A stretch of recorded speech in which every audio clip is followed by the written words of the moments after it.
కాదు, గొర్రెలకి సేవ చేయమంటున్నాడు ఆయన. నా గొర్రెలు నా స్వరం అన్నాడు ఆయన, అవి నన్ను వెంబడిస్తాయి అన్నాడు ఆయన. గొర్రె దొడ్లో నుంచి బయటికి పోయేటప్పుడు రాసుకొని పోద్దంట. వెళ్ళిపోయింది. నేను చాలామందిని అడిగిన, సార్ ఎందుకు సార్ గొర్రె దొడ్లో నుంచి ఇప్పుడు రాసుకొని పోద్ది? దురదండి, పిడుదలు అంటాయి. నేను చెప్పాను, అది కాదయ్యా, అది రాసుకొని గీసుకొని వెళ్ళిపోయి మేత మేసి సాయంత్రం వచ్చినప్పుడు ఎక్కడైతే రాస్తున్నదో అక్కడికి వెళ్ళి వాసన చూస్తుందంట. ఓ, నేను ఉదయం రాసుకున్నది ఎక్కడే, గీసుకున్నది ఎక్కడే, ఇది నా దొడ్డే, మరలా అది దొడ్డులోకి వస్తుంది. హల్లెలూయా. ఈరోజు నువ్వు ఎక్కడైతే రాసుకొని పోతున్నావో మరలా వచ్చి ఇక్కడ వాసన చూడాలా. ఆ వాసన అక్కడ లేదు అంటే బ్యా బ్యా వెంటనే కాపరు కనుక్కుంటాడు, రేయ్ ఎవరిదో కొత్త గొర్రె చరస్తా ఉందరా.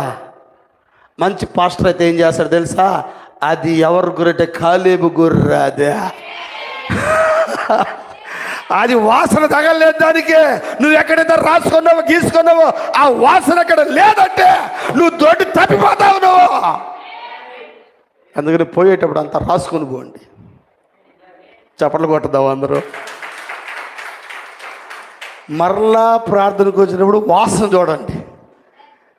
గొర్రె పిల్ల ఆయన, గొర్రె ఆయన, గొర్రెల కాపరే ఆయన.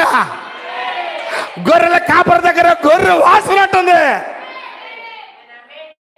చెప్పసా ఆమేన్. నా గొర్రెలు నా స్వరం వినను. కొంతమంది ఆయన ప్రశ్నించినారు, ప్రశ్న జవాబులు. అయ్యా, ఆయన గొర్రెలకు ద్వారం అన్నాడు. ఎలా ఆయన ద్వారం అయినాడు? ఇదిగో ఆయన ద్వారం అన్నాడు. గొర్రె దొడ్డిలోంచి లోపలికి వెళ్ళేటప్పుడు ఆ ద్వారం దగ్గర ఆయన మంచం వేసుకొని పడుకుంటాడంట. ఇప్పుడు గొర్రె దొడ్లో నుంచి బయటికి రావాలంటే ఆయన దాటుకొని రావాల్సిందే. దొడ్డులోకి ఏ గుంటనక పోవాలన్నా ఆయన దాటుకొని పోవాల్సిందే. ఆయనకి తెలియకుండా ఏది పోలేదు, ఆయనకి తెలియకుండా ఏది రాలేదు. అందుకు ఆయన ద్వారం అయినాడు ఆయన. ఆమేన్. ఆయన తెలియకుండా మనం ఒక్క అడుగు వేయలేము మనం. ఏమ రైట్? హల్లెలూయా. ఈ తప్పిపోయిన కుమారుడికి పోయి పందులకి సేవ చేసుకుంటూ